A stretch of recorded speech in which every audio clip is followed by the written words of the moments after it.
안녕하십니까. 소울위드코인의 KJ입니다.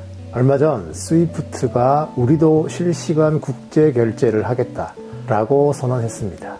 이름만 대면 누구나 알만한 글로벌 대형 은행들과 함께 한다는 표현으로 마치 24시간 결제를 당장이라도 해낼 수 있는 것처럼 자신감을 보였죠. 시장에서는 스위프트가 리플 없는 리플을 만들고 있다 라는 평가도 나옵니다. 오늘은 스위프트의 이 발표가 허세인지 아니면 정말로 리플처럼 실시간 정산이 가능한 수준인지 냉정히 살펴보겠습니다.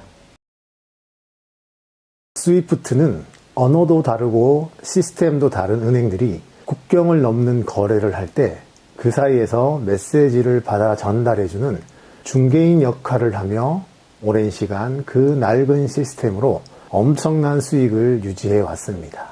실제로는 거래의 핵심인 환율과 유동성 리스크를 하나도 감당하지 않으면서 오로지 사용자들에게 고비용과 책임을 떠넘겨온 순수 메시지 브로커 집단이라 불러도 스위프트는 할 말이 없을 겁니다. 즉, 스위프트는 정보를 전달하는 역할만 해왔지 그 안에서 오가는 가치 자체를 다뤄온 것이 아닙니다. 이번 발표를 보면 뭔가 큰 변화가 생긴 것 같지만 하나씩 뜯어보면 결국 분산 원장과 스마트 컨트랙트를 통해 실시간으로 메시지 확인과 거래 흐름 정도는 볼 수 있게 해주겠다는 이야기입니다. 그리고 은행들이 자발적으로 분산 원장 기반 화폐인 스테이블 코인이나 CBDC를 사용해 준다면 실시간 정산도 가능해질 수 있고 수수료도 낮아질 수도 있다.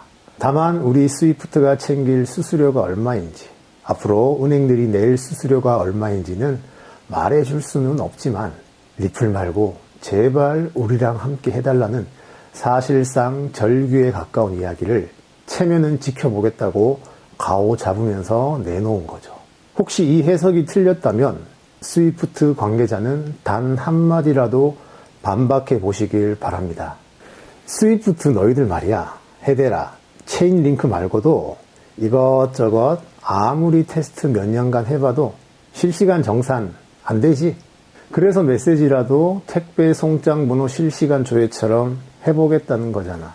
여러분, 스위프트가 헤데라를 선택한 이유는 국제송금이 리플 같은 특정 법인에 좌지우지해서는 안 된다는 자기들 주장을 뒷받침하기 좋고, 실제로 헤데라는 송금보다는 문서 처리와 상태 기록 능력에서 타의 추종을 불허하는 유일한 프로젝트이기 때문이고, 체인링크의 토큰은 결제나 정산에 쓰이는 네이티브 자산이라기보다는 이용료와 노드 운영자 보상에 사용되는 유틸리티 토큰에 가까워 중립성을 유지하는 인식을 주기도 하고, 오라클 기능과 CCIP 기술을 앞세워 리플이 가진 환율 계산과 브릿지 능력에 한번 비벼보려 했던 발버둥에 가깝습니다.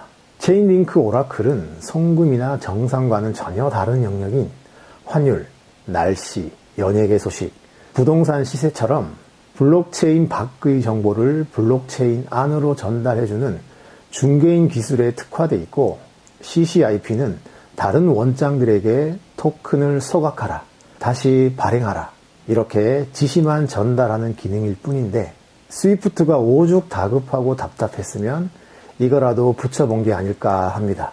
만약 스위프트가 리플의 실제 능력치를 정확히 알고 있다면 여러 분산 원장들 테스트하면 할수록 실시간 정산에서의 격차가 얼마나 넘사벽인지 깨닫게 되고 좌절감은 더 커질 것입니다. 스위프트가 리플의 XRP 레저도 실제로 테스트했습니다. 그런데 테스트해보니 자기들이 없어도 깔끔하게 처리되고 수수료는 비교도 안 될 정도로 싸지는 구조라 결국 자기들 밑으로 들어란 식의 말밖에는 할 수가 없었던 거죠. 제가 만약 스위프트 대장이었다면 XRP 레저의 중개자 없는 정산 능력을 체감하는 순간 생존의 위기를 강하게 느끼며 온몸에 소름이 돋았을 것이고, 거기에 리플이 OCC로부터 은행 인가까지 받았다는 소식이 들리면 불면증에 걸렸을 게 확실합니다. 제 이런 표현이 정말 지나친 말일까요? 얼마 전 스위프트의 발표는 이미 확정돼서 개선됐다는 이야기가 아니라 앞으로 그렇게 하겠다는 선언형 발표였고 언제까지 하겠다는 기한이나 구체적인 일정에 대한 언급은 일절 없었습니다. 스위프트를 통해 돈을 보낸 은행과 받을 은행은 메시지 자체만 놓고 보면 이미 거의 실시간처럼 느껴질 정도로 받아는 왔습니다. 쉽게 말해 누가 누구에게 얼마를 보냈다는 알림 문자는 바로바로 도착했던 거죠. 그리고 송장 번호로 내가 보낸 택배가 지금쯤 어디에 있는지 대략 확인하듯 돈의 흐름도 지금 어느 단계쯤 와 있는지는 대략적으로는 파악할 수 있었습니다. 하지만 스위프트에서 보낸 메시지는 자동으로 실시간 표시되는 구조가 아니라 메시지를 받은 은행 직원이 직접 시스템에 접속해서 열어봐야만 그제서야 상대 은행이 거래 흐름을 확인할 수 있는 구조였습니다. 직원이 휴무거나 다른 업무로 바쁘면 메시지는 그대로 방치됩니다. 말 그대로 깜깜이 메시지죠. 오죽하면 스위프트 본사에서 메시지를 받으면 제발 이틀 안에는 꼭 좀 열어보라고 권고까지 했을까요? 이 구조만 봐도 실시간 메시지 확인이나 거래 흐름 추적이라는 게 결국 사람 손을 거쳐야만 작동이 이어지는 절반짜리 수동 확인에 가깝다는 걸 알 수 있습니다. 스위프트가 이번에 발표만 먼저 해놓고 블록체인 도입 후에 개선하겠다고 들고 나온 게 바로 이겁니다. 사람 손을 거쳐야 했던 거래 흐름을 이제는 실시간으로 보여주겠다는 거죠. 하지만 이 역시 은행들이 스위프트가 선택한 그 새로운 분산 원장을 자기들 시스템에 전부 새로 깔아야 한다는 이야기입니다. 글로벌 은행들이 ISO 20022 메시지 하나로 통일하는 데만 10년이 걸렸습니다. 그런데 이제 와서 또 새로운 분산 원장으로 전부 갈아탄다? 그런 모험을 감수한다고 해서 노스트로 계좌가 사라지는 것도 아니고 실시간으로 정산이 되는 것도 아닙니다. 결국 은행 입장에서 보면 굳이 적극적으로 뛰어들 이유가 조금도 아니고 아예 없습니다. 노스트로 계좌가 잘 와닿지 않으시는 분들은 지금은 그냥 은행들이 가장 싫어하는 비효율 이 정도로만 이해하셔도 충분하고 시청 후 따로 검색해 보셔도 충분하실 겁니다. 이번 발표에서 스위프트가 노스트로 계좌 없애겠다고 호언장담했죠.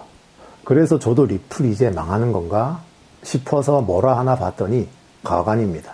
정리하자면 스위프트가 블록체인 공유 원장을 깔아주고 은행들이 그 위에 규제 준수 스테이블 코인이나 CBDC 같은 토큰화된 가치를 올렸으면 그때 가서야 실시간 정산이 가능해지고 노스트로 계좌도 줄일 수 있다는 겁니다. 이게 얼마나 무대포 선언이냐면 첫째, 스위프트는 근본적으로 메시지를 주고받는 망일 뿐입니다. 반세기 가까이 네트워크 운영 노하우만 쌓아왔을 뿐 자체 블록체인 기술, 유동성 구조, 규제 대응 경험, 라이선스 운용 능력은 이 바닥에서는 아직 애송이에 불과합니다. 둘째, 은행은 돈을 빌려주고 이자를 받아 생존하고 성장하는 DNA를 가졌는데 대안 없이 스테이블 코인이나 CBDC로 돈이 빠져나가면 수익 모델 자체가 무너집니다. 셋째, 명분과 실속은 스위프트가 가져가고 규제와 책임은 은행이 전부 떠안는 구조입니다. 이제서야 겨우 각 국가에서는 스테이블 코인 관련 규제가 막 생겨나고 있는데 규제 대응과 그에 따라 발생하는 비용과 시간까지 생각하면 부담만 늘어나는 선택입니다. 뿐만 아니라 민간이 발행한 스테이블 코인으로 국제 송금을 공식적으로 허용할 국가도 사실상 거의 없습니다. CBDC는 말할 것도 없죠. 아직은 논의 단계에 머물러 있고 실제 국제 송금에 쓰이기까지는 갈 길이 구만리입니다. 설령 전 세계 모든 국가가 CBDC를 쓰게 되었다는 상황을 가정하더라도 여러 나라의 통화가 복잡하게 얽히는 국제 송금에서 환율 계산은 과연 어떻게 할 것이며 통화 간 브릿지를 통한 환전은 어떤 방식으로 구축할 것인지에 대한 현실적인 계획이 전혀 없습니다. 세상에는 약 180종의 법정 화폐가 존재합니다. 리플을 사용하면 이 180개의 통화는 오직 XRP 하나와 1대1로 연결만 되면 환율 계산과 환전이 끝납니다. 즉 180개의 통로만 있으면 충분하다는 뜻입니다. 반면 스위프트가 제안하는 방식은 원화와 달러, 유로와 엔화, 파운드와 위안처럼 모든 통화를 서로 1대1로 직접 연결해야만 합니다. 온 세상의 법정화폐가 180개면 무려 16,110개의 개별 통로가 필요한 방식이라 각 통로마다 환전해줄 돈, 즉 유동성을 미리 채워둬야 합니다. 원화 달러 통로인 원화와 달러가, 유로 엔화 통로인 유로와 엔화가, 이런 식으로 통로마다 별도의 창고를 따로 만들어야 하는 구조죠. 지금 스위프트가 은행들에게 제안하고 있는 건 결국 이 16,110개의 통로를 함께 깔고 함께 자산을 채우고 함께 관리하자는 건데, 이건 말도 안 되는 노가다 구조입니다. 은행들이 리플렛만 온보딩하면 모든 게 깔끔하게 끝날 문제를 굳이 이렇게 복잡하고 비효율적인 방식으로 가자고 선언하는 걸 보면 이건 태도의 문제입니다. 대한민국 해병은 반복된 훈련으로 극한까지 몰아붙이며 안 되는 것도 되게 하고 귀신도 때려잡지만, 스위프트는 블록체인 기술에 대한 투자도 축적된 노력도 없이 하청업체 찾듯 이곳저곳 끼워 맞추려 하고 기존 권력만 앞세운 채 행동보다 말이 앞서고 있습니다. 첫 번째로, 스위프트가 메시지를 보내는 사이 리플은 최종 정산을 끝냅니다. 직원이 메시지를 보든 안 보든, 상대 은행이 영업 중이든 아니든, 영업일이든 아니든 그냥 끝냅니다. 이건 언젠가 그렇게 하겠다는 이야기가 아니라 이미 일어나고 있는 현실입니다. 두 번째, 수수료는 수백억을 보내더라도 건당 XRP 0.00001개로 XRP 가격이 100만 원이 되더라도 건당 수수료는 고작 10원 정도면 충분합니다. 셋째, 노스트로 계좌가 필요가 없습니다. 스위프트는 은행들에게 알아서 디지털 화폐 준비해 오라고 했죠. 리플 방식은 은행들이 아무 준비를 안 해도 지금 쓰고 있는 방식 그대로 사용하면서도 연간 수조에서 수십조 달러에 달하는 자금을 노스트로 계좌라는 창고에 썩혀두지 않고 대출과 운용으로 다시 시장에 돌릴 수 있게 만듭니다. 넷째, 스위프트가 그토록 바라던 CBDC 세상이 오면 리플은 더 높은 곳으로 올라갑니다. CBDC는 각 국가가 통제하는 프라이빗 체인에서만 발행됩니다. 퍼블릭 블록체인을 쓰는 일은 사실상 없다고 봐도 됩니다. CBDC를 자국 내에서 사용하는 데는 큰 문제가 없겠지만 국경을 넘는 순간 반드시 환율 계산이 필요하고 통화 간 브릿지를 통한 환전 구조가 필수로 붙습니다. 리플은 이미 각국의 프라이빗 CBDC 원장들을 서로 연결하기 위한 CBDC 전용 연결 기술인 CBDC 프라이빗 레저라는 별도의 솔루션을 이미 출시했고 여러 중앙은행과 파일럿 테스트까지 끝낸 완성된 기술력까지 갖추고 있습니다.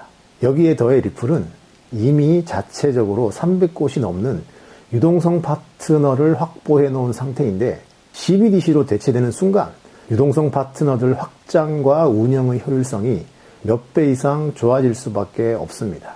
반면 스위프트는 직접 유동성을 만들어 본 경험도 없고 그 유동성을 운영할 능력도 없습니다. 결국 기존 은행들에 기대거나 이곳저곳 기웃거리며 하청업체를 찾아다닐 수밖에 없는 현실을 마주하고 있습니다. 예전에 기지국 근처에 있어야만 전화가 되던 시티폰 기억하시죠? 스위프트는 바로 그 기지국 중심 구조에서 결코 벗어날 수 없습니다. 반면 리플은 스마트폰을 만들었고 그 스마트폰이 어디서든 연결될 수 있도록 네트워크까지 함께 완성한 법인입니다. 여러분, 리플이 여기까지 오는데 10년이 넘는 시간이 걸렸습니다.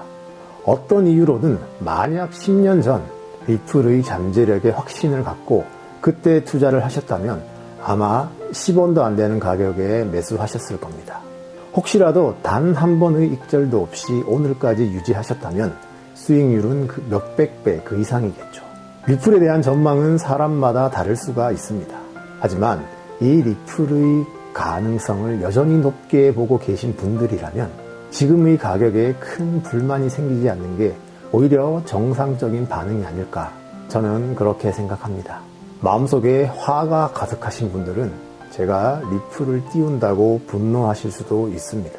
하지만 조금만 더 들여다보고 조금만 더 자세히 알게 되면 제가 말한 스위프트와 리플의 기술적 격차에 대한 표현이 과했다기보다는 오히려 아주 일부만 이야기했구나, 그렇게 느끼시게 될 겁니다.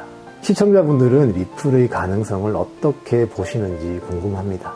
지금 최고의 대세로 불리는 엔비디아 같은 기업도 실적이 아무리 좋아도 주가가 한 번에 두 자릿수 조정을 받기도 하고 그 흐름이 상당 기간 이어지기도 합니다. 하물며 리플은 내세울 만한 실적조차 없는 자산입니다. 불안정할 수밖에 없고 변동성이 큰 건 너무나 당연한 과정입니다. 세상이 뭐라고 떠들어도 그 세상은 우리를 지켜주지 않습니다. 온갖 가벼운 소리에 흔들리지 않고 지혜로운 선택을 더 많이 할 수 있는 저와 여러분들이 되길 바랍니다. 새해 복 많이 받으세요. 오늘 제가 준비한 내용은 여기까지입니다. 긴 영상 항상 끝까지 함께 해주시는 여러분들께 진심으로 감사드립니다. 다음 영상에서 뵙겠습니다.